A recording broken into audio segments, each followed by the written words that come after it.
actually happens with assessments on Naviance. And then we will sort of give you an overview of the eye on college, and we'll go into that a little bit in more depth. And then we'll also talk about how to combat stress and anxiety, because we just covered a lot of topics, and it's a lot to think about, okay? And then if you have questions, feel free to ask them as we go. So we do have a developmental program, and I also just want to point out, it says guidance up there on the link, but we have changed our name to the counseling department. We think counseling has now become the term at the national level and the state level, so our licensure is school counselors. And so you'll see that transition. And counseling covers, as we've explained to the kids, a broad range of topics: college counseling, career counseling, mental health counseling. So it's a good umbrella term. In the 9th grade, we tend to focus on the kids' transition from middle school to high school and get them oriented and involved at Burlington High. In grade 10, we tend to focus more on career planning. It's a little tougher because the sophomores don't have as many study halls, but we work it in. In grade 11 is where we really start to focus on post-secondary planning, what do kids want to do after they graduate. And in grade 12 is when we make the plan and take all the action steps to make that happen. So for you students who are here, we want you to start thinking about what are the things that you're good at. In addition to skills, what personal qualities do you have that are strengths? We want you to decide, are you college bound? Do you think you might want to enlist in the armed forces or learn a trade? Have you thought at all about what you might want to study and what you might want to major in college, and also what you might want to do for a living? We also think it's equally important, as you're narrowing down the process, to consider what you don't like to do and sort of use a process of elimination. So for what you can do academically is to learn the sequence of courses here, which we've gone over in the course selection assemblies. And then you can use your electives, as I'm sure some of you have already done, to match your interests in your future plans, to figure out perhaps what colleges expect you to take, or what you might need to have that might play to your strengths. And then we also encourage you to write this plan down. You can use it on Naviance. We actually have a document in our office of a 4-year planner, and you can sort of map out when you're going to take certain classes. Next slide. These, as the kids have already seen many times already, are the graduation requirements. They haven't changed really in several years, but students need 4 years of English, 4 years of math, 3 years of science, and a mix of sciences, 3 years of social studies, including U.S. History 1, U.S. History 2, and World, 2 years of the same world language, exploratory electives, phys ed and health electives, electives that are of your choosing, and then there's also an online requirement of a digital citizenship course, which is not credited but is on the transcript, and then you also need to pass the MCAS. The MCAS will be given for 9th graders in June. Usually it's the week right after graduation, and sophomores, I think the first round of MCAS is in a couple of weeks. You need to take it in math, English, and science, so I'm sure most of you have already taken, or sophomores have already taken and most likely passed the science. It's all going to be online, so that's a bit of a change for some students depending on the grade. And then for students who don't necessarily meet the proficiency requirement, we put you on an educational proficiency plan, which we would talk about beginning in junior year when we get your MCAS scores back. And that just makes sure that we're keeping you in the courses that will keep you on track to graduate, and also to really delve into that subject matter in ways that will help you. We have multiple retests that students can take if they don't pass something the first time around. And then for kids who do really well, usually with a combination of proficient or advanced scores, there are different scholarships available. The COPLIC, which students are invited to apply for, and the Adams Scholarship, which is automatic if you're in the top 25% of scorers. And if you get either scholarship, you are eligible for a tuition discount. It used to be a waiver, but a tuition discount at any of the state colleges and universities. So that's our summary, and then my colleagues will get into these topics in more detail. And here's Ms. Minty. Hi. All right, so I'm Emily Minty. I tend to have students in the beginning of the alphabet. Just to give you a little more idea about how this course selection process is unfolding, we did have an assembly today where Mr. Adebato reviewed with the students how they can see on Aspen what levels their teachers have recommended them for their core courses, and then that's also where they go to pick their electives for next year. We all met with our students by grade level on February 12th, right before April vacation, I'm getting ahead of myself, February vacation.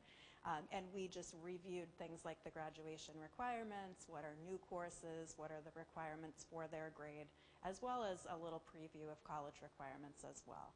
So we encouraged them at that time to be already starting to think about what courses they wanted to take and talking with their teachers about what levels are best. So this shouldn't be something they're just starting now, hopefully.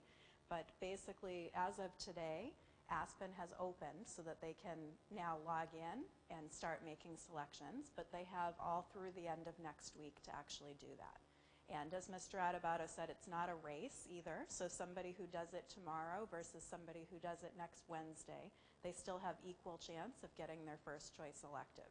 It's just so they should take their time and do it correctly, and if they do have any trouble during the process, each day starting tomorrow, during their study halls all day long, counselors will be in the lower library so that they can drop in to get some help.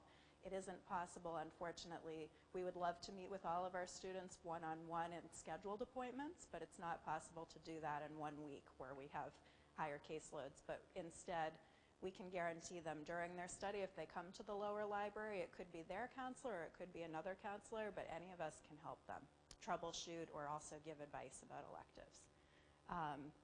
Let's see here, that's just the credit total is slightly different for sophomores and juniors, and that's just because sophomores have a health class and a PE class they register for, so it amounts to 34 credits, versus for juniors, they only have PE, so it's 32 credits.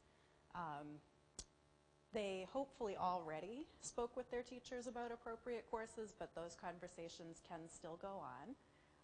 And, you know, they're young right now, but if they do already have some ideas about colleges they might be interested in, like Stephanie mentioned, look at those websites to see what are the courses. They'll tell you sometimes, here's what we would like to see students take in high school. And so, for example, they might get an idea, their favorite college would really prefer them to be in their world language for 3 or 4 years versus another college might only prefer or require 2. Some colleges might require a fine arts course during high school. So these are things that it would be nice for them to learn sooner rather than later if they do have a place they're particularly interested in. Not for the current freshmen, but for the current sophomores who are going to be juniors next year, they also have a new option of taking an online course in place of an elective. And this is intended particularly to be if there's a topic that we don't offer a course on that they're very interested in.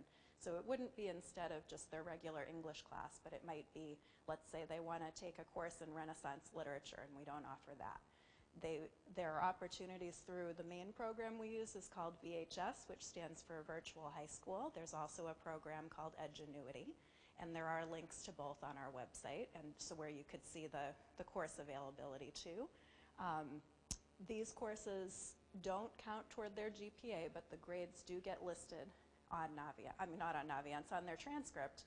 And I just want to caution people that I think sometimes students will think that, oh, it's great, it's an online course, it's going to be easy. But we actually find in most cases, it's actually a little more challenging than a regular face-to-face class because it requires more independent learning. You don't have that daily person checking into you to make sure that you're on track.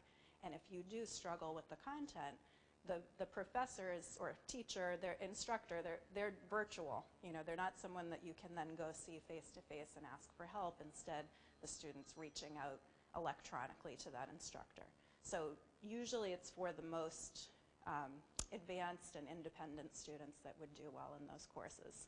The process for it too, if they're interested, is just during course selection, they still would sign up for regular BHS courses, but then they fill out an application to say they'd like to take a virtual course. And it's first come, first serve for the most part, so we have a limited number of spots per year. And then students register from not only our high school, but from schools all across the country. So they're asked to put down a first, second, and third choice, and then Mr. Adebato will register them online at the time it comes, and if they get into the course they want, then he'll put them in it and he'll ask, what course do you want to drop? But if, because we have a space for you in the BHS class. Any questions about that? I know that's a little specific, but confusing as well. More common is the dual enrollment option. So this is mostly with junior and senior courses. However, there's a couple in computer science, the intro to programming, that a sophomore might take. These are courses where they're regular Burlington High School courses, but because the high school teacher is following a syllabus that's approved by a nearby university, the student has the opportunity, if they meet certain prerequisites, which depends on the course, it's listed on the website if you're interested, but they have the opportunity to pay a little bit to receive college credit for those courses. I believe it's around a few $100s if they're interested in the credit. Still not a small amount of money, but it is a lot cheaper than if they were to take that same course at the college. And then they receive, the course is listed on their high school transcript, but they also will have a transcript at the college where they have the dual enrollment. So in most cases, colleges will accept this credit eventually when they go, wherever they go to college. So it is a great deal. Okay, so Stephanie had also mentioned that Naviance is the main software program we use for college and career planning, so telling you a little bit more about that.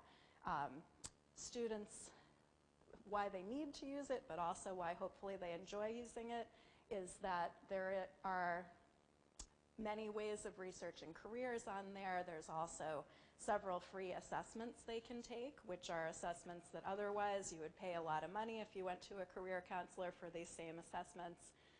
There's some surveys we have them complete, and sometimes we also send out emails to the whole grade through Naviance. So it is, as well as down the road, it's how we send their transcripts and recommendation letters to college, so they eventually have to use it for that purpose.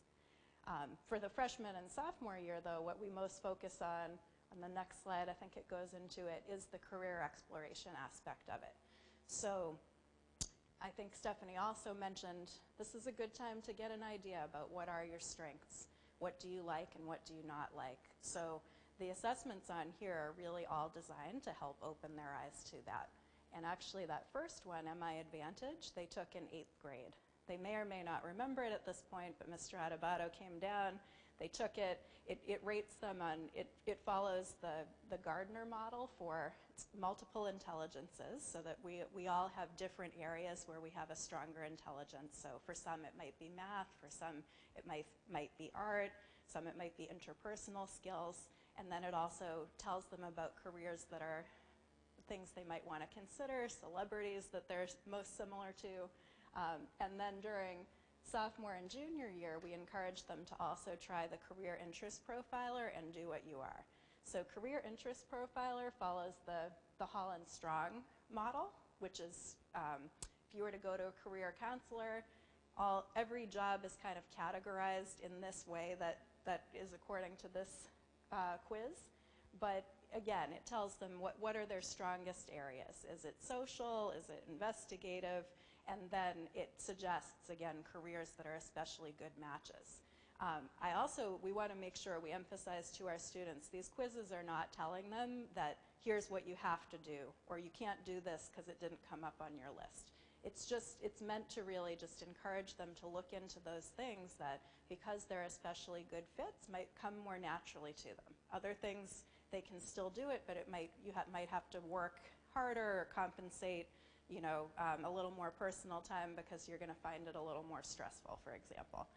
The Do What You Are it's a Myers-Briggs personality test. So again, very popular test that would be used that you could get done many places.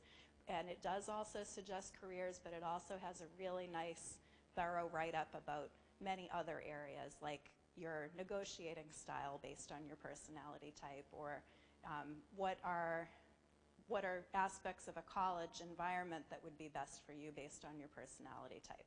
So that one is really neat too.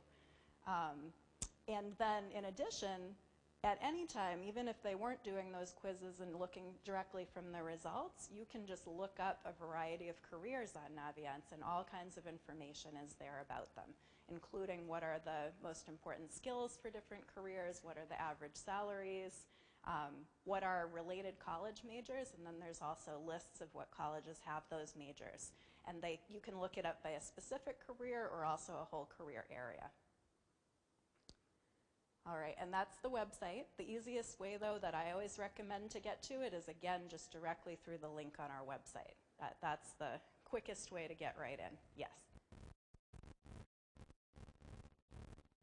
Not at all, no. So he's asking, are those the results from those quizzes? Do colleges see those? The answer is no.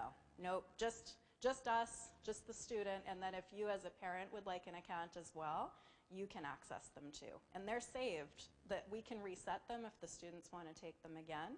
But say they're a sophomore right now and they took multiple intelligences in 8th grade, those results are still there if you'd like to look at them. And if they, yes, that's what, if you are interested in having an account and you don't already have one, on your way out, or if you picked it up on the table, there is a sign-up sheet. It's very simple. You just put the name of your child and your email address, and then usually within a day or two, our registrar will set up the account for you, and you'll receive an email with an initial login. Yes, and it does say in big letters, it's listed on the counseling website, that link. All right.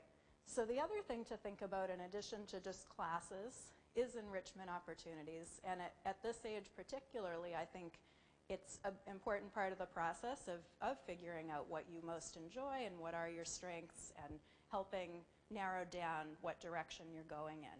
So you could get more experience in something that you already know you're interested in, or you could also try things out. So just like Stephanie said, sometimes knowing what you don't like is just as important as knowing what you do. Whatever experience you have, if you have it and you find, oh, I really didn't like that part of it, then it still helps guide you toward what you should or shouldn't do. And usually you still learn something valuable along the way. So volunteering, and I don't know about other counselors, but I feel like I have more students than ever before who do come to ask me about volunteering. And it's a hard question to answer when they just say, tell me, where should I volunteer? And it's hard because you can volunteer probably 800 different places. And really what I recommend is, again, maybe considering volunteering somewhere that's connected with something you already enjoy or something you'd like to explore. So for example, if you love animals, maybe volunteer at an animal shelter. If you like working with people, you can volunteer at a assisted living. So it's really a big variety of things. Very few people are going to turn away someone who says they want to volunteer. Getting a job, there are some where you have to be 16, but there's some opportunities under the age of 16, and we have a bulletin board in our department where opportunities are posted.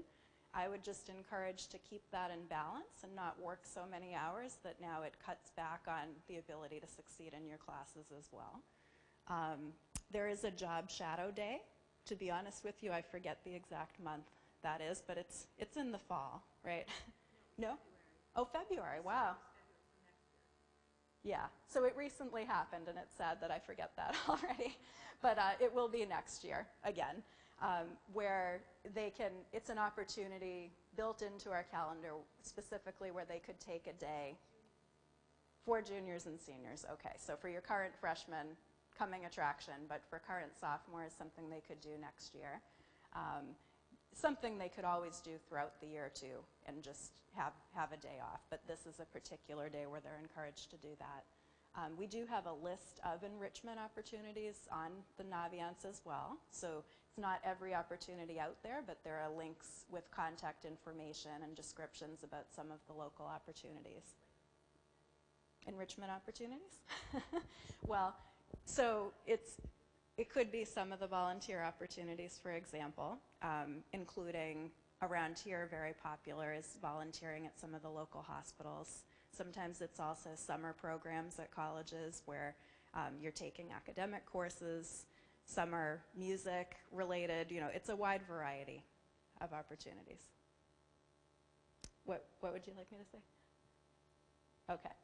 All right. Next is Lisa. There you go.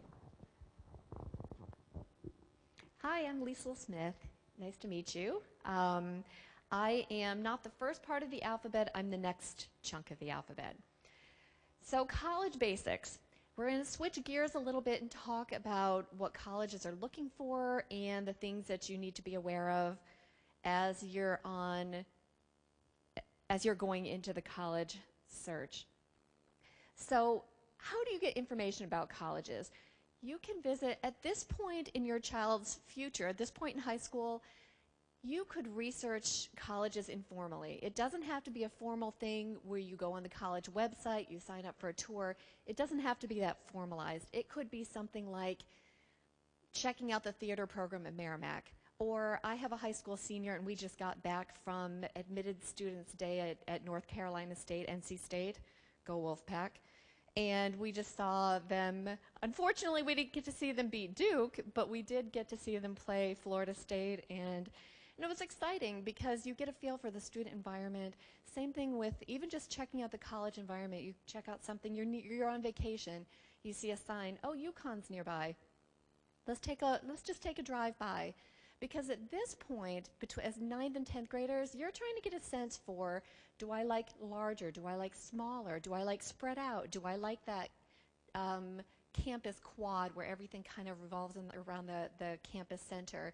Do I like urban? Do I like a little something further away like a college town?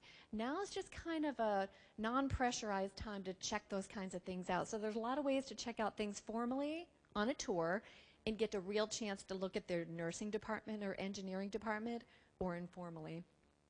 Naviance, people before me have talked about how you can do searches on Naviance.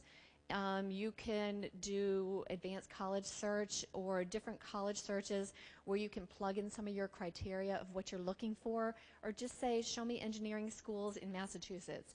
And then that way, if you are around something, you're going on vacation somewhere, take a look and say, oh, I remember seeing this on the list. Let's just see what this school looks like, so that you won't put all the pressure on junior year especially. You can look, now it doesn't matter where you get your list of colleges. Honestly, you can even Google schools in the Northeast that have computer science. You can use Naviance, you can use College Board or the ACT student website.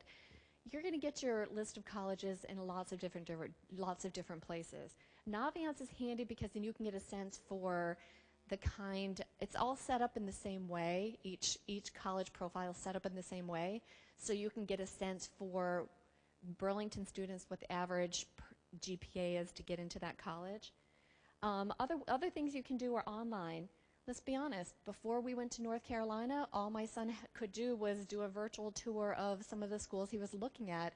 And to be honest, I didn't want to make a trip down there if he is not sure, if he hasn't done his research, if we weren't already down there. So virtual tour, there are some pictures on Naviance of, and sometimes little videos of virtual tours, but every college website has a virtual tour. Sometimes you can see specifically the art department, sometimes you can see nursing facilities, or sometimes they give you a sense for like what the quad area or athletic facilities look like. There's also social media, Instagram, niche, you can go on Twitter, different ways that you can find different information. Blogs, also you can follow your blogs on different colleges' websites that you're interested in. Also college snapshots during professional development days, we counselors visit colleges, take notes, and then put those notes onto the counseling website so you can see what our impressions are in pictures we've taken. Okay? Or go the old-fashioned way with college fairs and view books. So I don't think we have the dates in your packet, but if you're interested in going to a college fair, what a college fair is rows and rows of tables set up. UMass Amherst is on one end, UMass Lowell is on the other, Merrimack's on one end, Bentley's on the other. They all go alphabetical. They have lists of their majors, they have pictures of their colleges, and it's an interesting way, especially Ninth grade is still a little early, but I'm encouraging my 10th graders to go to these college fairs, and especially if you're the oldest in the family, or if you're a family who isn't used to the U.S. system, or if you're not used, things have changed a lot, let's be honest, since we were in college. And sometimes it's a good time to just go and say, can you tell me about what's it like to live in a dorm? How does this food thing work? Or what can I do at your school in business? What can I do? How does nursing work? So sometimes it's kind of a nice way to kind of get your feelers out there. The admissions people have heard it all. They're totally willing to help however they can. Or you start to see majors and pictures and kind of start to get a sense, your student starts to get a sense for what they like. Okay? Okay, now, once you've started looking for college, here are the things to start putting into place and the things that colleges are going to be looking for. So we start helping your child get themselves ready for college and get themselves into place by starting to go through these. Your student has heard these things from all of their counselors when we do course selections every year, but we remind them every year because sometimes if it's not relevant to them in the moment, they don't pay attention as much. So, transcript. I'm going to talk more about that in a minute, but transcript is basically the culmination of all of the academic stuff that they've done here in Burlington. And I'll show you what an example of one looks like in just a minute. Standardized tests, SAT or ACT, and that's colleges, let's look at that because it's the same test that everybody across the country takes, so it's their way of kind of generalize or just kind of comparing you with somebody from California. Recommendations. Typically in the past, colleges have preferred to see letters of recommendation from junior and senior teachers. However, now that early application deadlines have gotten to be sooner in November, some will also consider 10th grade, a 10th grade teacher if that's somebody they're close to. However, not all schools will do that. Some are very specific about what they will accept. But I'm saying that because if you are in 10th grade and you're looking to study a math and science field, you don't know who your 11th grade teachers are. It doesn't hurt to be nice and kind of make a point of getting to know your teachers in an area that you are looking to go into. And plus, you may have them again as seniors, so then your senior teacher can comment, oh, I had them as a sophomore, and can comment on your personal growth. Okay? Extracurricular activities, I think, Gloria, you're talking about that later, I believe. Electronic presence, I won't go into that more than just saying that if you give a college that information, they may look it up. Just keep it clean. Be careful what you post out there, what your post out there doesn't leave. Let me just give you some dates real quick on those college fairs I mentioned. There's one at Bedford High School. It's Tuesday, March 31st from 6:30 till 8. There's one in Reading at the Shriners Auditorium. That's on April 7th, 6:30 to 8. Huge. Hundreds of colleges will be at that one. Tech schools, community colleges, military, a lot of things. Okay. So, transcript. This is what's at the very top of the transcript. The transcript tells your information, the school's information, gives the weighted grade point average. Remember how the weighted grade point average works? So if an A is a B, I'm sorry. Sure. Electronic presence? Sure. Right. Absolutely. So the question is, will they only look at it and see negative things? Not necessarily. I have students often who will share their links to different things that they do. I had a student who had a fashion blog, and she wanted to go into fashion marketing and communication. So she shared her blog with Syracuse University, knowing that they might look it up and that they might pursue it. So it's not necessarily a negative thing. You could also use it to your advantage. That's a very good point. Thank you. And for art, often you'll have a portfolio that you'll submit electronically, often through SlideRoom. Yes, you can share it in a very positive way too. Okay, so on here, I'm sorry, Gloria, go back up for just a second. Weighted grade point average. On the high school, when we look at the next page, we're going to see the final grades are all A, B, C, whatever. However, that gets translated into a GPA. We have what's called a weighted 4.0 GPA, which means an A is a 4, B is a 3, C is a 2, D is a 1. And if you fail, you don't get any. And then based on that, that is at the college prep level. So if I get an A in a particular class, but I take it at the honors level, they'll boost me when your weighted GPA will be boosted up by 0.5. So it'll be 4.5 that goes into figuring out your grade point average. Do you understand? Does that make sense? Now what you should know, for those of you who have children interested in taking AP classes next year, if you get an A in an AP class, it gets bumped up a whole entire point in figuring your grade point average. So 4 becomes a 5.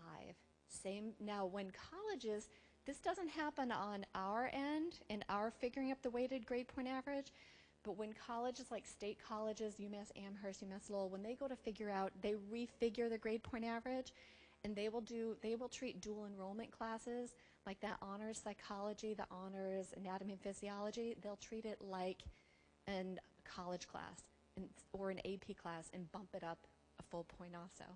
Okay, so just to be aware of that. You look like you have a question.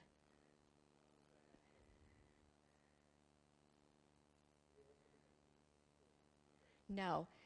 The question is, do colleges look at your AP score?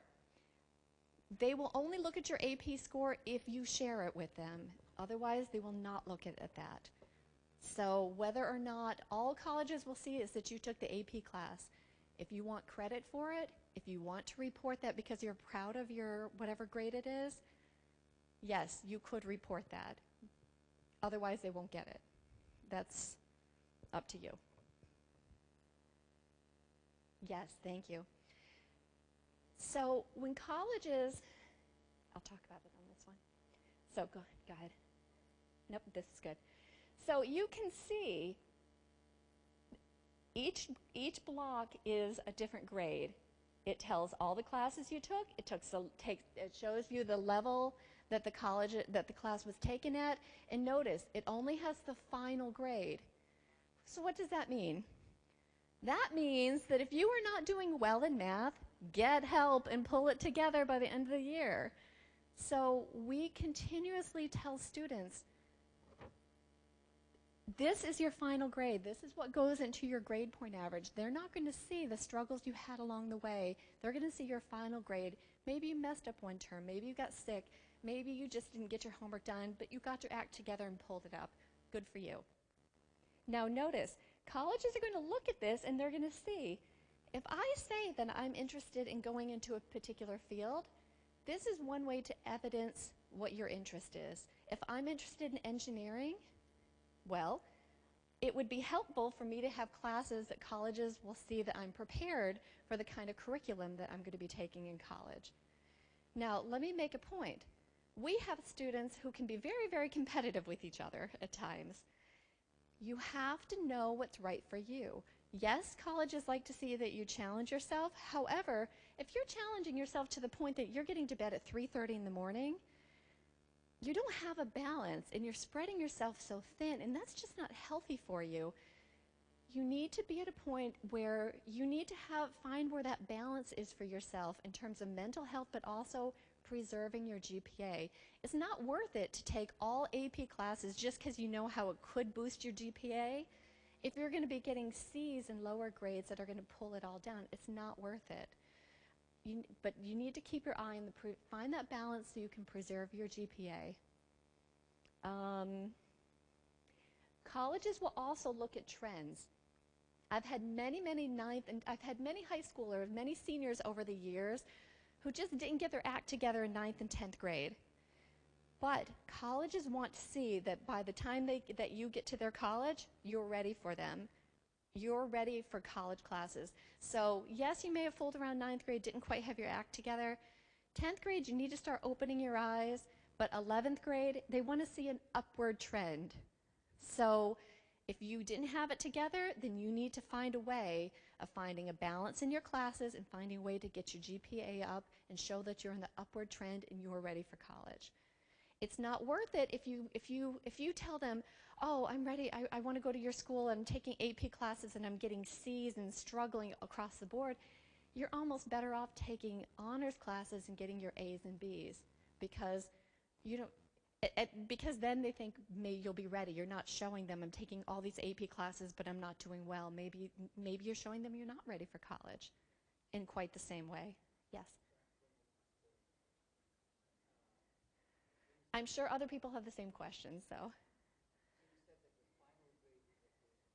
The final grade is here.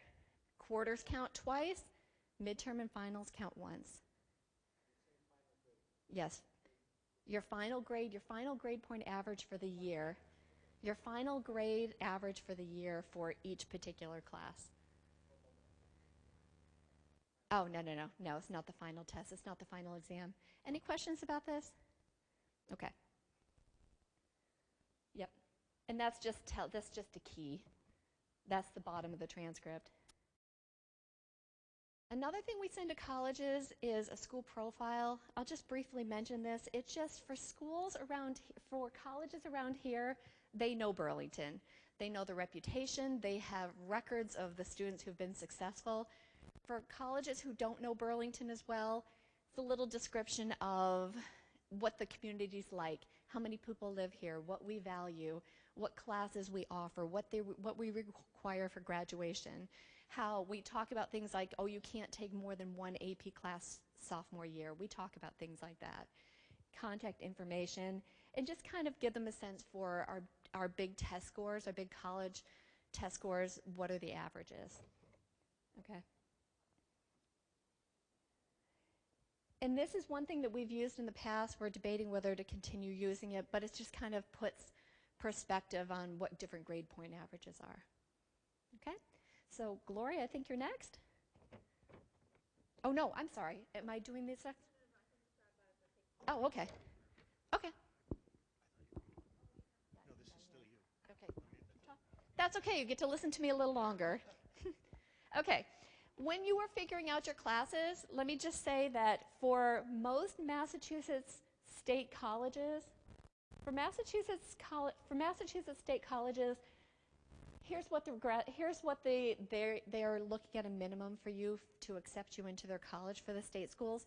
You'll notice that our college, that we have the same or we exceed this just by completing Burlington High School graduation requirements. So really you don't have much to worry about.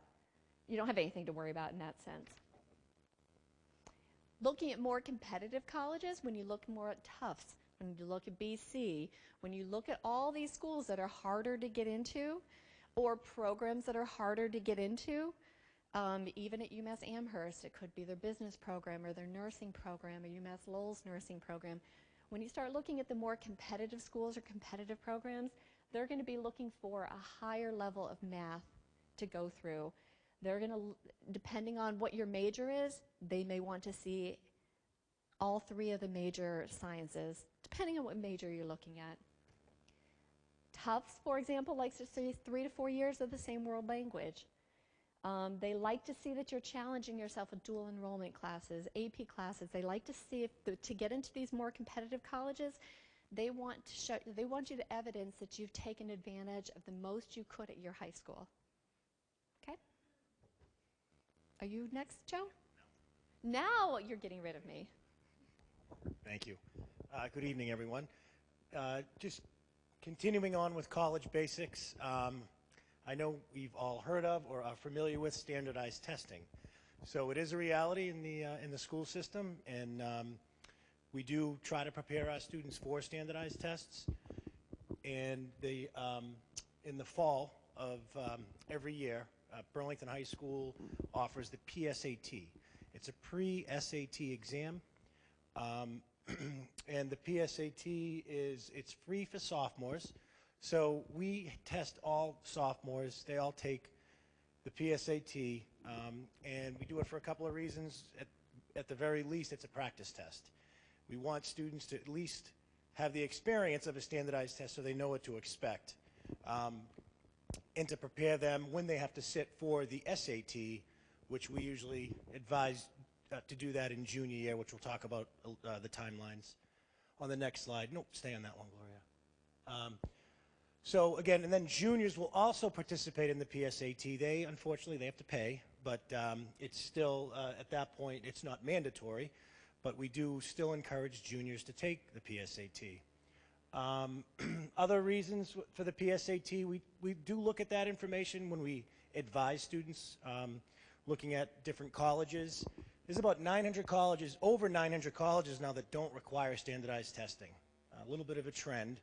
There are some colleges that won't require them if your GPA is high enough. So if you have over a 3.0, there are some state schools actually in Massachusetts that won't look at the SATs or the ACTs in terms of admissions. But again, we do want our students to have the opportunity to take these tests. And for colleges that do require them, again, the counseling department, we will look at the student's score and try to use that as we start to develop a college list.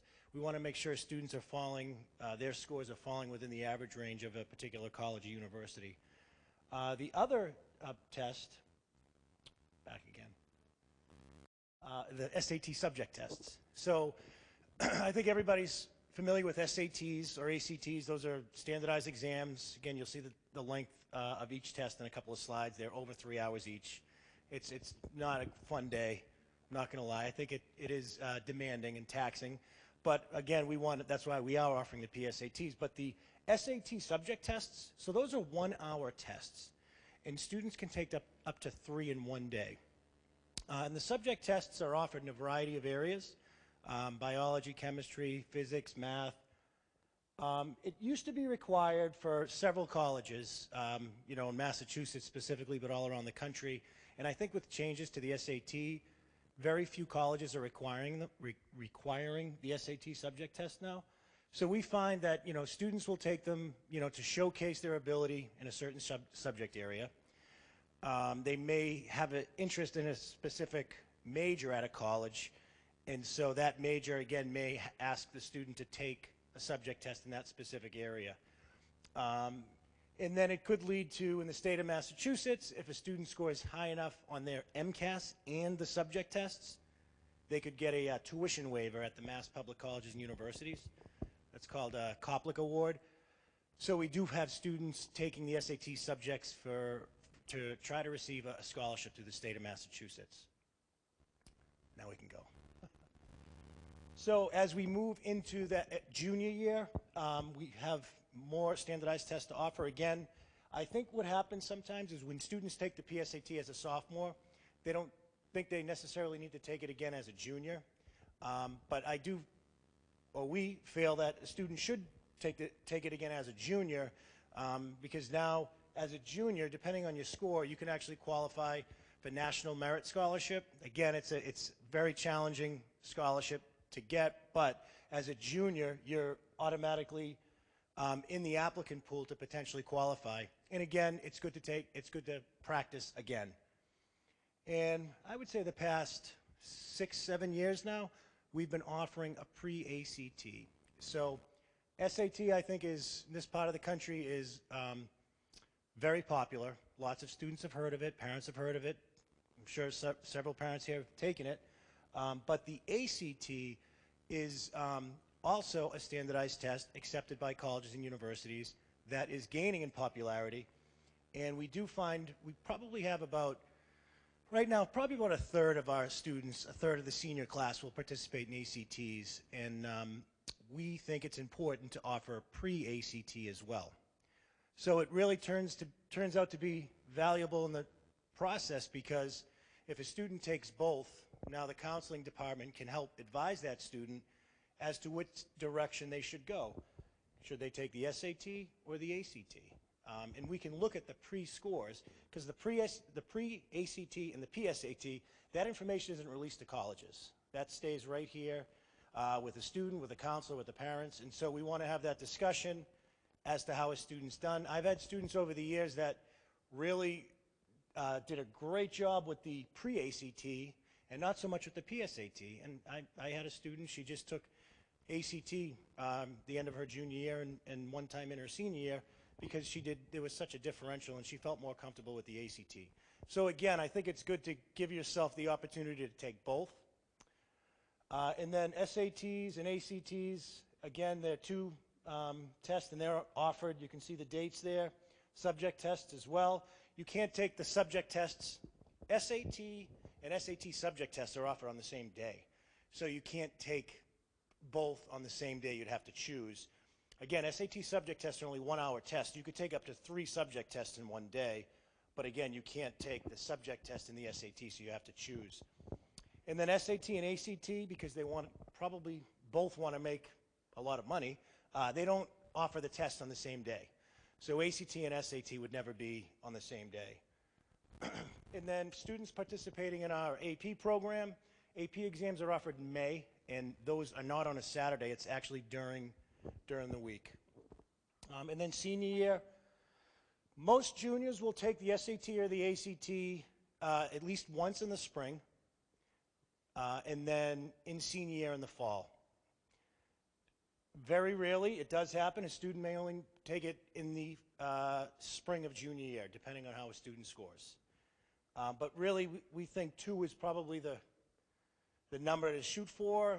Anything beyond 2, Kaplan was in here last month. They're a test prep program we work with. They do a lot of research, but I think, you know, once you get beyond 2 to 3 SATs or ACTs, you hit a certain threshold where you're not necessarily going to improve much more beyond that. So that's why we like students to try to take at least 2, unless they get perfect on the first shot. And I have seen it happen once since I've been here, since 2002, so it really doesn't happen often. And also the TOEFL exam. So if English is not your first language, this is a great way to showcase your abilities and have the fact that English is not your first language be necessarily held against you on the SAT or the ACT. So we do have students that will participate in the TOEFL. I think you got to click on this a couple times. Oh no, I'm sorry. Yeah. Just do the whole thing. So SAT and ACT, again, you're going to hear differences between the two. We try to spell it out for you here. SATs, they're offered at Burlington High School. We offer them in March, May, June, October, November, and December. So we offer them.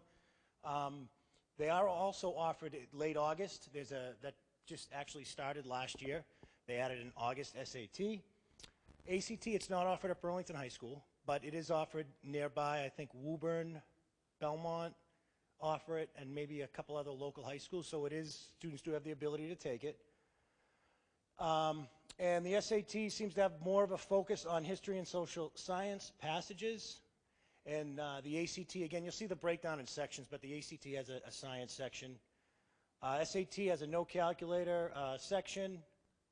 And I'm not going to read it because you have these slides, but again, this kind of shows you the differences between the two. Both have optional essays.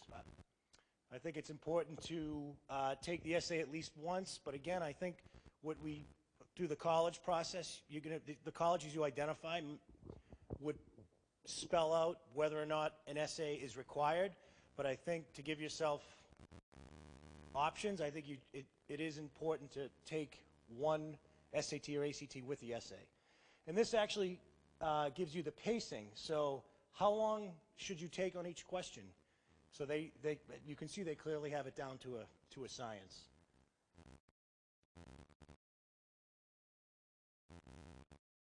Like I said, both long tests. It turns out to be a long day, so it's a test of not only students' abilities academically, but also their capacity to stay attention and maintain focus during that time. There are scheduled breaks throughout the tests, so that does happen automatically. And you can see the test gets extended a little bit with the essay. SAT you can see the different sections they provide, and then ACT as well, and ACT does have the science section.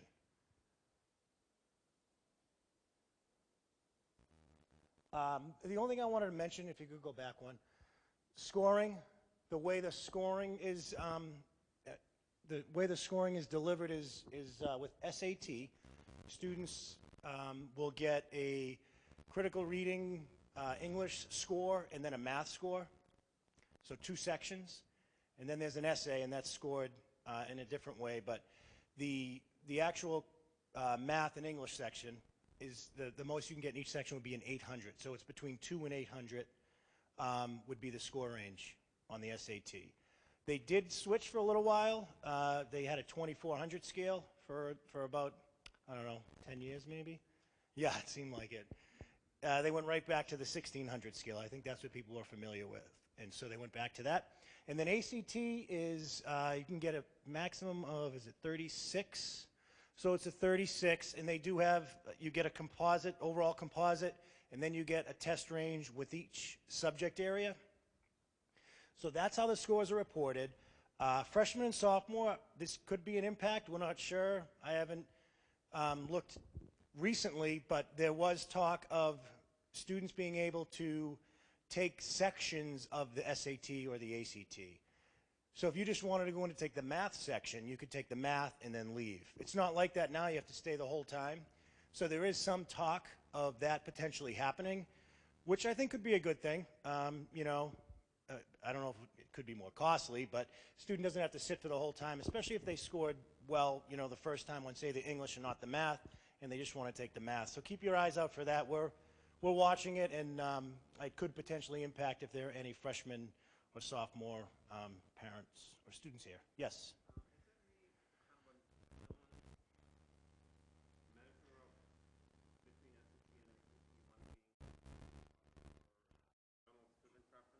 Well, they have concordance tables, so you could Google it, and what they do is they show how your score is SAT.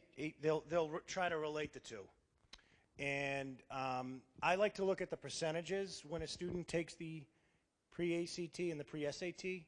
So if they scored in the 80th percentile on the PSAT and then the 40th percentile on the ACT, I mean, that's pretty clear which direction to go. You want to move towards the SAT. Years ago, it was an easy question to answer because there were clear differences between the two tests. The ACT had a completely different scoring system than the SAT, but the past 3 years, they're very similar tests now.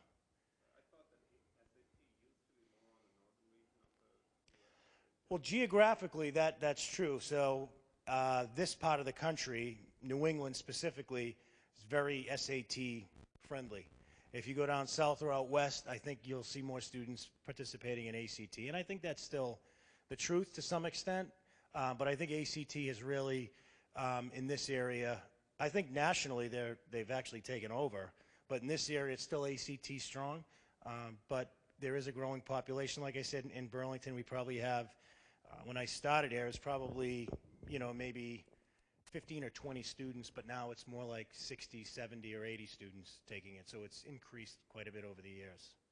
When students take both, do they feel one they can score better than other? Is that any general pattern? Yeah, I mean, I think each counselor, if you asked us, we all have students that have had different experiences. I've had students that really feel better with ACT, and they've gone that route. Whether or not there's an identified trend, I know there's been research over the years to look at that, and I think for a while they were saying, weren't they saying females scored higher on the ACT than males did on the, that was a statistic, but I think now that the test has changed, yeah, I would say it's non-conclusive, or just with the, it is. I think there's no set pattern, really. Not yet, anyway, because ACT is relatively new. They both redesigned within the past 3 or 4 years.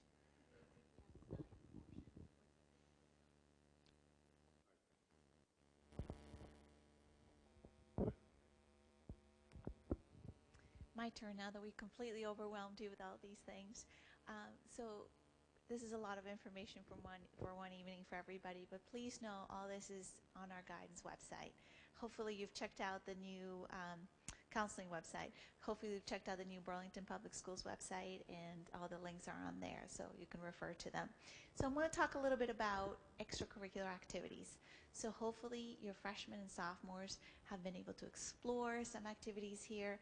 We have provided all of our freshmen with a 4-page handout of all the clubs and activities here, but you can always join something. If you didn't join at the beginning of the year, that's okay. You can join later on. And if the students need any help with that, again, that's online, or they can reach out to us. But we really want them to, Burlington has so much to offer, and we want them to start keeping track of that. And we really want to focus on the high school experience. So we say to the students, we will help them and we will guide them in how to make an activity list, but we need you to start keeping track of that now. It's very challenging to start junior year and backtrack. What did I do, and how many hours did I volunteer here and there? So in whatever format you're able to do it, a Google Doc, please keep track of that. So again, we want to focus on just high school, but we also want to highlight accomplishments in and out of school. So if you have a question, if this is something I'm going to have on my activity list, just add it and we can review it together when we work on that junior year. And then hopefully you have heard about adopted class hours. So these are volunteer hours. We've been announcing them all week. I think it's Francis Wyman and another elementary school that have the carnival coming up. And those are hours the students, you add up those hours over the time that they're here, and they're eligible for a scholarship at the end of their senior year. NCAA athletic eligibility. So for students that are thinking about playing Division I or II sports, we really encourage you to start looking at the website and signing up with the clearinghouse. For the Division III sports, you don't have to worry about that piece, but those are individual conversations because we do have to take a look at the courses that you're taking and definitely checking out the website. So what can freshmen and sophomores be doing right now? Hopefully we're talking to all our teachers about our courses for next year, having those conversations. Now we know how to sign up for courses because it's fresh. We had that assembly today. Review your PSAT scores, link them with Khan Academy, take a look at what you did wrong. I'm a big fan of error analysis. We oftentimes learn more from the questions that we got wrong rather than the questions that we got right. Asking your teachers, I went back to this math question and I couldn't really figure out what I did wrong. So there's so many resources. I'm a big fan of Khan Academy as well because it's free. It's something that you can do on your own time, and that is linked with your college board account. Explore careers and interests. So definitely use Naviance, but also if you have a passion, if you have an interest.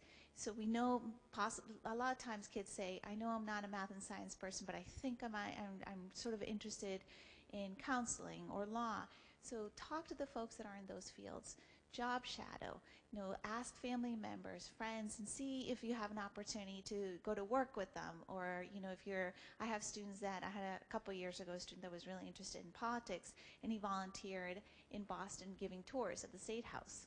So explore opportunities like that. They help you narrow your search, but also might help you realize that that's a path that I thought I wanted to take. I explored it, and it's not the right fit for me. The more you do before, when we apply to school or even before college, it just helps you find a direction. And never too early to look at colleges. I think I tell families, wherever you are, even if you can do a drive-through, just go to a school, talk to if you have other cousins or older siblings that you can go visit. It just helps you start thinking about what college setting might be a right fit for you. Part-time jobs, and then this is all tied in. Besides the transcript, obviously the transcript is the most important piece of your application process, right? That's the work that you do on a daily basis. That shows I do my homework, I stay on top of my classes, but what else are you involved in? What would you bring to a college campus? Maybe you're a student leader. Maybe you're part of student council. Maybe you started a club or activity here. Maybe you're very involved in your church. Maybe you're very involved in your community. We had a lot of students that were actually involved in the plastic bag ban here in Burlington. That's incredible. They were part of the social movement. Those are really interesting things that are not necessarily tied in with our school, but are very important to highlight. And so seek out those leadership roles. Again, there's so much to be done here at BHS, but what you do outside of BHS is just as important. So highlight those, keep track of them, and then we'll help you put all that together at the end of junior year. Any questions on that? No? Okay. So I think next is Ms. Rogers, right? All right, hi everyone. I'm Jackie Rogers, and I am very excited to be here at BHS this year. So I am the new school adjustment counselor here, and I work with students in grades 9 through 12, and primarily in response to stress management. So we know that levels of anxiety are fairly high, and of course it would be impossible to have a conversation about the college application process without some reference to stress and stress management, I think. So a few things I want to talk about are in terms of partly destigmatizing. So I always try and remind students and families that stress and anxiety are completely normal in the adolescent years, as in life. And what's most important is kind of identifying signs of stress and learning strategies to best manage the stress that you're encountering. And just a kind of a recent statistic, but we know that at least 1 in 8 children are going to be dealing with heightened levels of anxiety at some point in their life. But another point is that stress can also at times be positive and help to motivate us.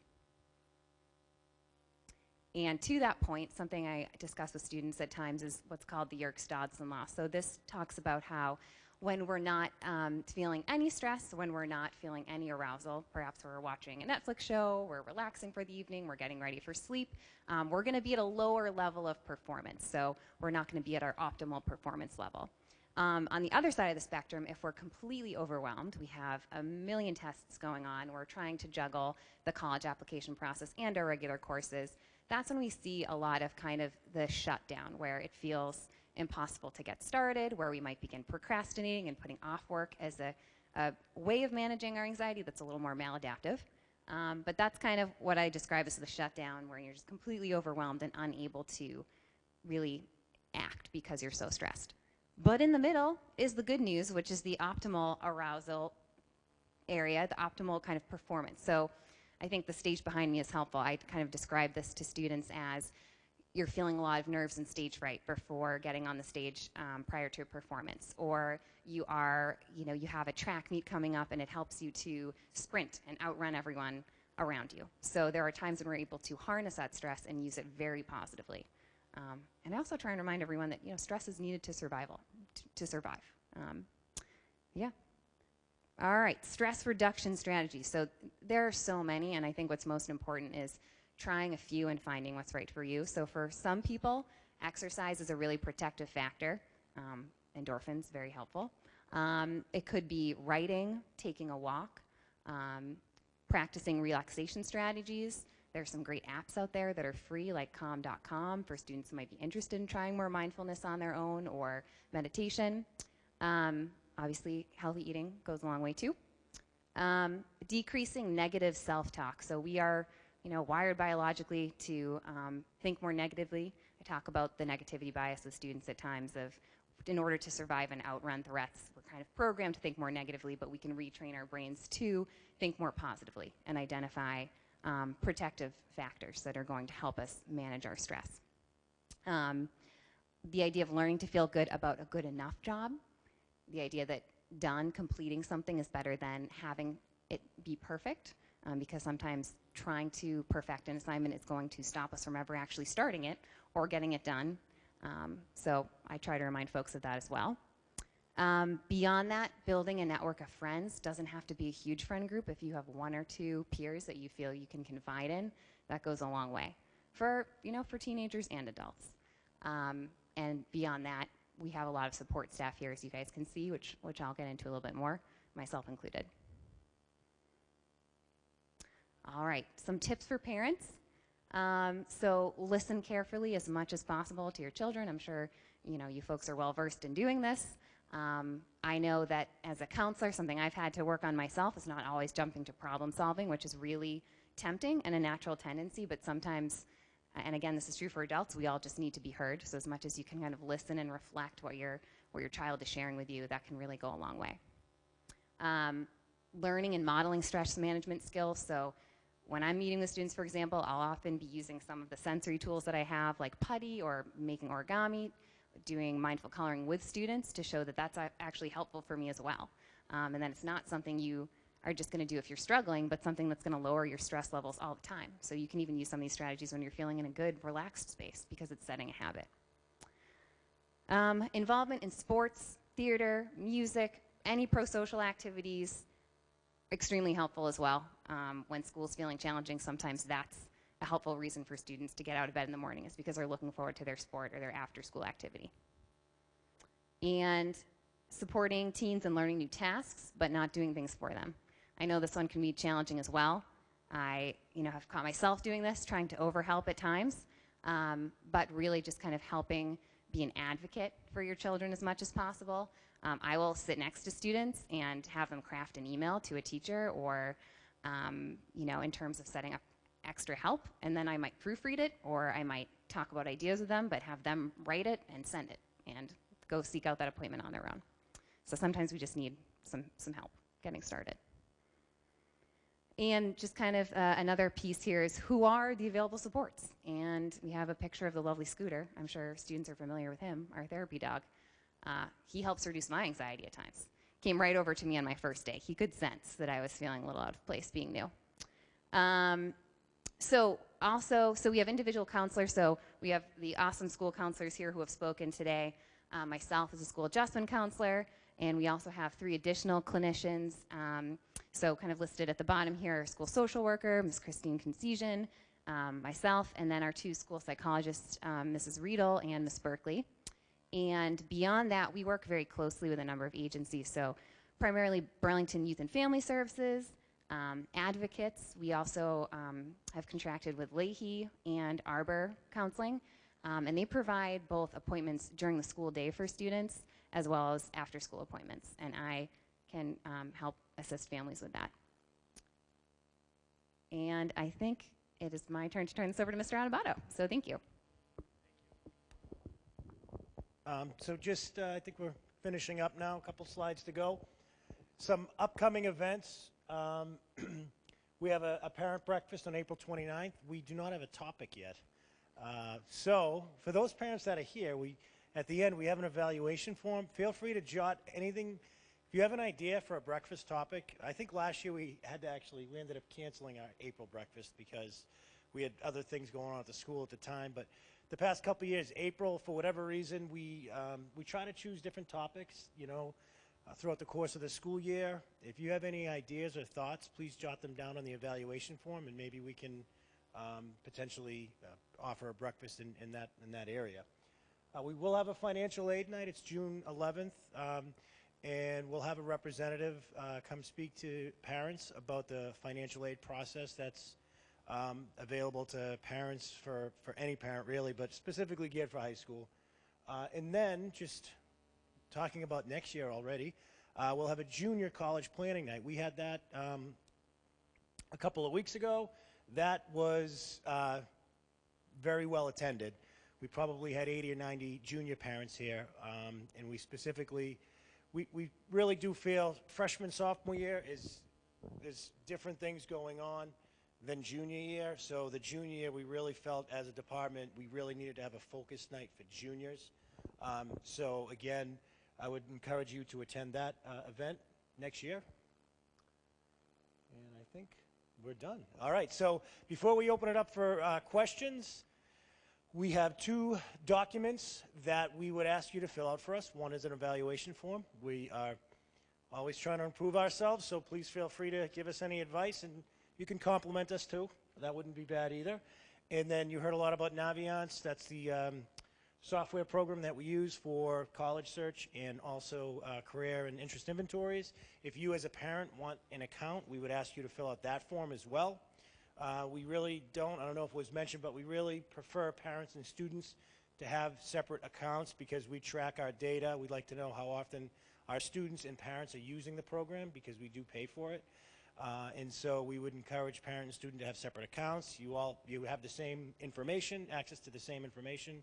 But again, having separate accounts for us is very important. Again, I thank you all for coming tonight. Does anyone have any questions? Yes.